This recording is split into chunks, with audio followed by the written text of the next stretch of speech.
ஓம் ஸ்ரீ குருப்யோ நமஹ. ஓம் ஸ்ரீமத் பகவத்கீதா. சகோதர சகோதரிகள் அனைவருக்கும் அடியேனின் அன்பான வணக்கங்கள். நாம் பகவத்கீதை 2வது அத்தியாயம்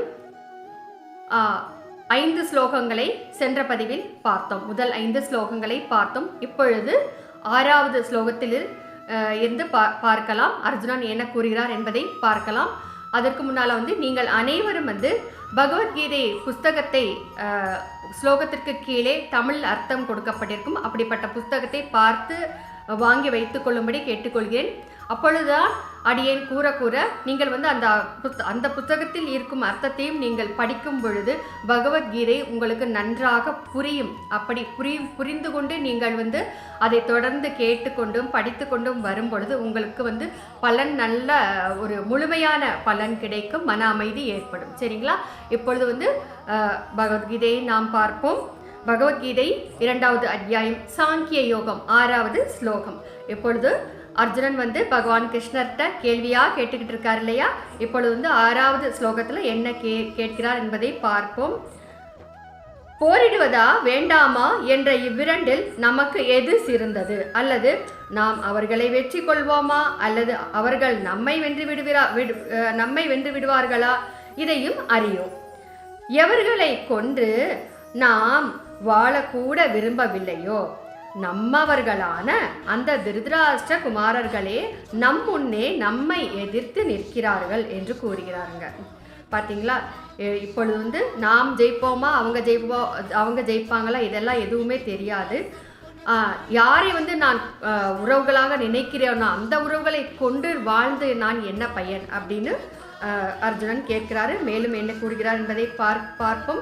கோழைத்தனத்தினால் சீரழிந்த ஸ்வபாவம் கொண்டவனும் தர்ம விஷயத்தில் குழம்பிய மனதுடையனுமான நான் உங்களிடம் கேட்பது என்னவென்றால், எந்த சாதனை உறுதியான மேன்மை பயக்கக்கூடுமோ என்று கூறுகிறார். அவருக்கே தெரிஞ்சிருச்சு அர்ஜுனனுக்கு, உண்மையிலே நாம் போர் புரியணுமா, நாம் பேசுகிறதெல்லாம் கரெக்டாக இல்லை தப்பா அப்படின்னு அவருக்கே தெரியல. அதனால் நான் கோழைத்தனத்தினால தான் நான் அப்படி பேசுகிறேனோ என்கிற ஒரு மனசு அவர்கிட்ட இருக்குது. அதனால் கோழைத்தனத்தினால் சீரழிந்த ஸ்வபாவம் கொண்டவனும் அப்படின்னு சொல்கிறாரு.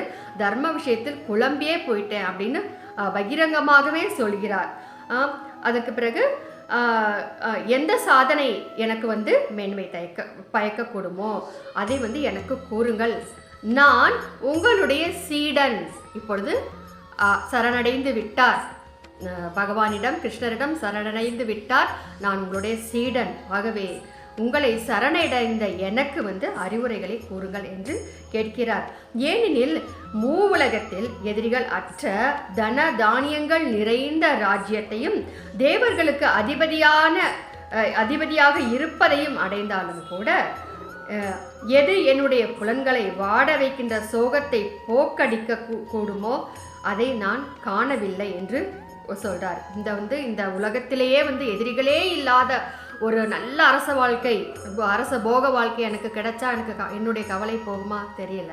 அதே மாதிரி அது மட்டும் இல்லாமல் தேவர்களுக்கே அதிபதியாகக்கூடிய இந்திர பதவி கிடைச்சா என்னுடைய சோகம் போகுமா அப்படின்னா தெரியல என்று சொல்றார். ஏன்னா அவ்வளவு குழப்ப நிலையில் இருக்கிறார். இது ஒரு அற்புதமான ஸ்லோகம்ங்க.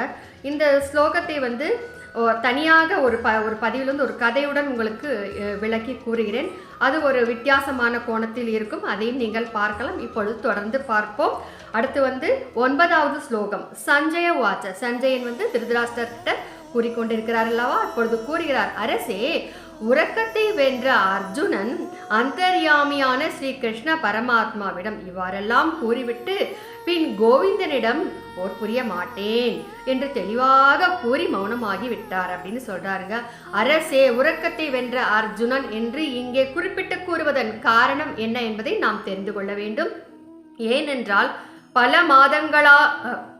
பல மாதங்களானாலும் தொடர்ந்து தூங்காமல் விழித்து கொண்டே ஒரு சுறுசுறுப்போட சோர்வு இன்றி இருப்பவர் அந்த அர்ஜுனன். அப்படியெல்லாம் இருக்கிற அந்த அர்ஜுனன் வந்து இப்பொழுது சோர்ந்து போய் போரே புரிய மாட்டேன் என்று கூறி தேர்தட்டில் அமர்ந்து கொள்கிறார் அரசே என்பதை வந்து மறைமுகமாக வந்து சஞ்சயன் திருதராஷ்டிரருக்கு அறிவிக்கிறார். அதற்காகத்தான் உறக்கத்தை வென்ற அர்ஜுனன் என்று குறிப்பிட்டு கூறுகிறார். அதற்கு பிறகு பரதகுல தோன்றலே திருதராஷ்டிரரே, இது வந்து 10வது ஸ்லோகம்ங்க. அந்தர்யாமியான ஸ்ரீ கிருஷ்ணன் 2 படைகளுக்கும் நடுவில் துயரப்பட்டு கொண்டிருக்கும் அர்ஜுனனுடன் சிரித்தார் போல இந்த வார்த்தைகளை கூறினார். இப்போ வந்து கிருஷ்ணர் கூற ஆரம்பிக்கிறாரு. எப்படிப்பட்ட சூழ்நிலையில அர்ஜுனன் இருக்கிறாருன்னா, இப்பொழுது வந்து நம்மிடையே வாழும் மக்களிடையே வந்து ஒரு பெரிய துன்பம் துயரம் ஏற்படுது ஒருவருக்கு அப்படின்னு வச்சுக்கோங்களேன். அவங்க வந்து நடு ரோட்டில் போய் உட்கார்ந்துட்டு தலையில் கையை வச்சுட்டு உட்கார்ந்துடுறாங்க. அப்படிப்பட்ட ஒரு சோகம், அப்படிப்பட்ட ஒரு மனநிலை வருத்தத்தோட ஒருவர் உட்கார்ந்திருந்தால் அவர்கிட்ட போய் நம்ம சிரிச்சுட்டே பேசுவோமா? பேச முடியாது நம்மால். ஆனால் வந்து பகவான் கிருஷ்ணர் வந்து அப்படி வந்து 2 படைகளுக்கும் நடுவே நிறுத்தப்பட்டுள்ள தன்னுடைய தேரில் வந்து தேர் தட்டில் அப்படியே உட்கார்ந்து விடுகிறார். அப்படி உட்கார்ந்து விட்ட அர்ஜுனனை பார்த்து சிரித்து கொண்டே கூறுகிறார். என்ன கூறுகிறார் என்பதை பார்ப்போம். அதுக்கு முன்னால் வந்து இந்த சிரிப்பு எப்படிங்க வருது கிருஷ்ணருக்கு? ஏனென்றால் முக்குணங்களை வென்றவர் பகவான் கிருஷ்ணர். சத்வம், ரஜஸ், தமஸ் என்று சொல்லக்கூடிய முக்குணங்கள் இருக்கின்றன என்று ஒவ்வொரு மனிதர்கிட்டையும் இந்த குணங்கள் தாங்க இருக்குது. ஏதாவது ஒரு குணம் அதிகமாகவோ குறைவாகவோ வந்து கூட குறையா இருக்கும். இந்த குணங்கள் எல்லாம் நிறைந்திருக்கிறது. ஆனால் வந்து பகவான் கிருஷ்ணர் வந்து இந்த குணங்களை வென்றவர், குணங்களால் அசைக்கப்படாதவர், நிர்குணன் என்று போற்றப்படுகிறார். ஆகவே தாங்க வந்து அவர் வந்து இந்த குணங்களால் பாதிக்கப்படாமல் சிரித்து கொண்டே அவரால் பேச முடிகிறது. இந்த குணங்களை பற்றி அடுத்தடுத்த ஸ்லோகங்கள் வரும்பொழுது நாம் பகவான் கிருஷ்ணர் தெளிவாக கூறுவார். அப்பொழுது நாம் தெரிந்து கொள்வோம். சரிங்களா? இப்பொழுது பகவான் கிருஷ்ணர் பேசுகிறார் இல்லையா? பகவான் கிருஷ்ணர் என்ன கூறுகிறார்? பகவான் கூறுகிறார், இது 11வது ஸ்லோகம். நீ துக்கப்படத்தகாத மனிதர்களின் பொருட்டு வருந்துகிறாய். அடியன் வந்து சென்ற பதிவிலே கூறியிருந்தேன். துரோணரும் தாத்தா பீஷ்மரையும் வந்து கொன்று, அதனால் வந்து அவர்களை கொன்று வாழ்வதை விட பிச்சை எடுத்தாவது நான் வாழ்கிறேன் அப்படின்னு அர்ஜுனன் வந்து சொல்கிறார். அது வந்து தவறு. எதற்காக அவர்கள் துக்கப்படத்தகாத மனிதர்கள் என்று வந்து கூறுகிறார் என்பதை அடியன் வந்து சென்ற பதிவில் விளக்கமாக கூறியிருந்தேன். அதை நீங்கள் கேட்டிருப்பீர்கள். இந்த பகவத்கீதை கதையாக கூறிக்கொண்டிருக்கிறேன். இதை வந்து நீங்கள் தொடர்ந்து ஒரு பதிவை கூட தவறவிடாமல் பார்த்து கொண்டே வர வேண்டும். ஒவ்வொரு சனிக்கிழமை தோறும் இந்த தொடர் பதிவானது உங்களுக்கு வந்து யூடியூப் சேனலில் வெளியீடு செய்யப்படும். அதை நீங்கள் தொடர்ந்து பார்த்து கொண்டு வர வேண்டும். மற்ற தினங்களில் வரக்கூடிய பதிவுகள் எல்லாம் பகவத்கீதை சம்பந்தமான ஏதாவது ஒரு விஷயத்தை வைத்தோ அல்லது வந்து பொதுவான ஆன்மீக சம்பந்தப்பட்ட விஷயங்களோ உங்களுக்கு வந்து பதிவில் இருக்கும். ஆனால் வந்து சனிக்கிழமை வரக்கூடிய பதிவுகள் வந்து நீங்கள் தொடர்ந்து எப்படி சீரியல் தொடர்ந்து பார்க்குறீங்க இல்லையா? அந்த சீரியலில் நடுவில் ஏதாவது ஒரு சீரியல் பார்க்காட்டி உங்களுக்கு அந்த சீரியலில் என்ன கதை வருதுன்னு உங்களுக்கு புரியாது. அது மாதிரி வந்து இந்த பகவத்கீதையை தொடர்ந்து பார்த்து கொண்டு வர வேண்டும். சீரியலோட ஒப்பிட்டு கூறக்கூடாது தான், ஆனால் இருந்தாலும் அனைவருக்கும் புரிய வேண்டும் என்பதற்காகத்தான் கூறுகிறேன். ஆகவே வந்து நீங்கள் தொடர்ந்து பார்த்து கொண்டு வரும்பொழுதுதான் முழுமையாக கீதையை அனுபவிக்க முடியும். சகோதர சகோதரிகளை, இப்பொழுது பகவான் கிருஷ்ணர் என்ன கூறுகிறார் என்பதை பார்ப்போம்.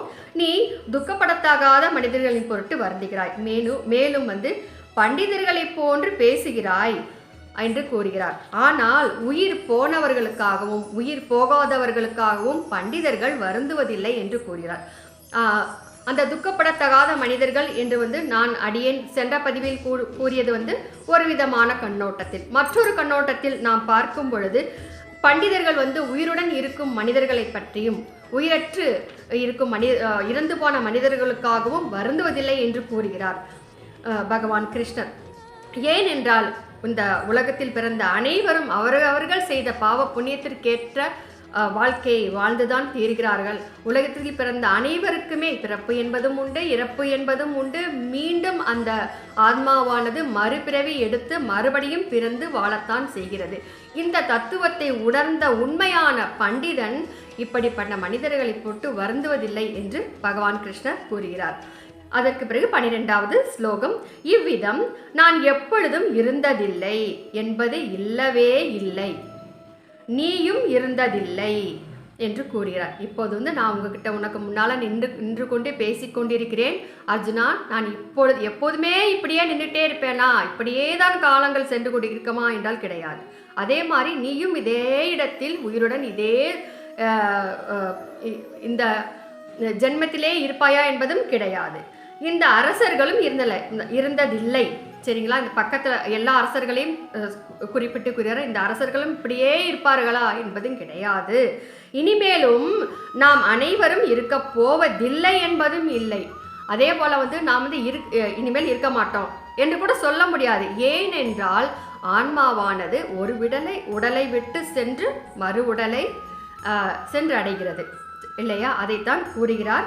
13வது ஸ்லோகம், எப்படி ஜீவாத்மாவுக்கு இந்த உடலில் இளமையும் வாலிப பருவமும் முதுமையும் வருகின்றனவோ, ஒரு ஜீவாத்மாவுக்கு குழந்தையா பிறக்குது, குழந்தை பருவம், வாலிப பருவம், அதற்கு பிறகு 40 வயது பருவம், முதுமை பருவம் எல்லாமே தொடர்ந்து வருகிறது. அதுபோலவே அப்படியே வேறு உடலும் வந்து சேர்கிறது என்று கூறுகிறார். ஒரு ஆத்மா அவ்வளோதான், இந்த உடலில் இனிமேல் வாழ முடியாது என்று வரும்பொழுது அந்த ஆத்மாவானது அந்த உடலை துறந்து விட்டு மற்றொரு உடலை தேர்ந்தெடுக்கிறது. அவ்விஷயத்தில் தீர புருஷன் கலங்குவதில்லை என்று கூறார். இதை புரிந்து கொண்ட உண்மையான தீர புருஷன் கலங்க மாட்டான் என்று கூறுகிறார்.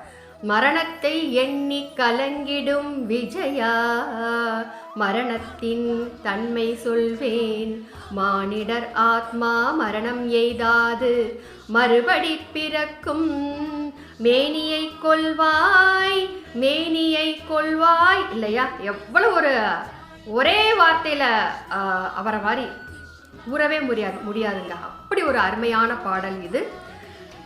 அதற்கு பிறகு 14வது ஸ்லோகத்தை பார்ப்போம். குந்தியின் மைந்தனே, தட்பவெட்பம் மற்றும் சுக துக்கங்களை கொடுக்கக்கூடிய புலன்களும் போக விஷயங்களின் சேர்க்கைகள் உண்டாகி அழிபவை என்று கூறுகிறார்.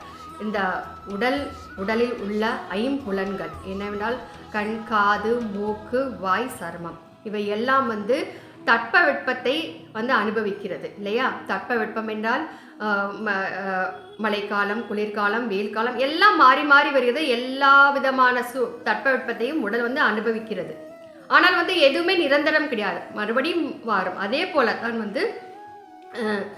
போக விஷயங்களின் சேர்க்கைகள் என்றால் போக விஷயங்களால் ஏற்படக்கூடிய இன்பங்கள், துன்பங்கள், இவை எல்லாமே உண்டாகி அழிபவை, அநித்தியமானவை என்று கூறுகிறார். நித்தியமானவை என்றால் என்றும் நிலை பெற்று இருக்கக்கூடியது. நித்தியமானவன் யார் என்றால் ஒரு ஆன்மா, ஜீவாத்மா நித்தியமானவன். இவை ஆனால் போக விஷயங்கள் எல்லாம் அநித்தியமானவை என்று கூறுகிறார். ஆகவே பாரதா, நீ அவற்றை பொறுத்துக்கொள் என்று கூறுகிறார்.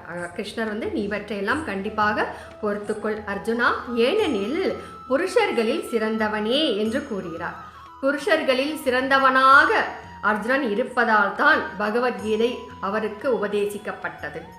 அது மட்டுமல்லாமல் புருஷர்களில் சிறந்தவனாக இருந்ததால் தான் பகவத்கீதையை முழுமையாக கேட்டு புரிந்து கொள்ளும் சக்தி அவனிடம் இருந்தது. ஆகவே தான் பகவத்கீதை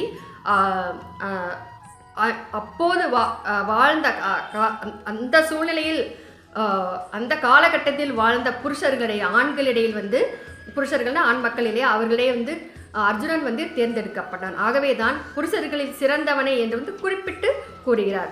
சுக துக்கங்களை சமமாக ஏற்கின்ற எந்த தீரனான மனிதனை புலன்கள் மற்றும் போக விஷயங்களின் சேர்க்கை கலங்க வைப்பது இல்லையோ என்று கூறுகிறார். எவன் இந்த சுக துக்கங்களை எல்லாம் மிகவும் சரிசமமாக பார்க்கிறானோ, எல்லாவற்றையும் சமமாக ஏற்றுக்கொள்கிறானோ, எதையும் தாங்கிக் கொள்ளக்கூடிய சக்தி படைத்தவனாக இருக்கிறானோ, அப்படிப்பட்டவன் அவன்தான் மோட்சத்தை அடையக்கூடிய தகுதியை பெறுகிறான் என்று பகவான் கிருஷ்ணர் கூறுகிறார். இத்துடன் 15 ஸ்லோகங்களினுடைய அர்த்தம் நிறைவடைந்துள்ளது. சகோதர சகோதரிகளே, இதற்கு பிறகு 2வது அத்தியாயம் 16வது ஸ்லோகத்தில் இருந்து பகவான் கிருஷ்ணர் என்ன கூறுகிறார் என்பதை நாம் அடுத்த பதிவில் பார்ப்போம். தொடர்ந்து அடியேனின் இந்த கிருஷ்ணனின் கீதையின் ஒரு துளி என்கிற இந்த யூடியூப் சேனலை தொடர்ந்து பார்த்து வாருங்கள். பகவத்கீதைக்கு அடியருடன் சேர்ந்து நீங்களும் தொண்டு செய்ய நினைத்தால் தயவு செய்து இந்த யூடியூப் சேனலை மற்றவர்களுக்கு ஷேர் செய்யும்படி கேட்டுக்கொள்கிறேன். ஒவ்வொரு வீடியோக்கும் லைக் கொடுங்க.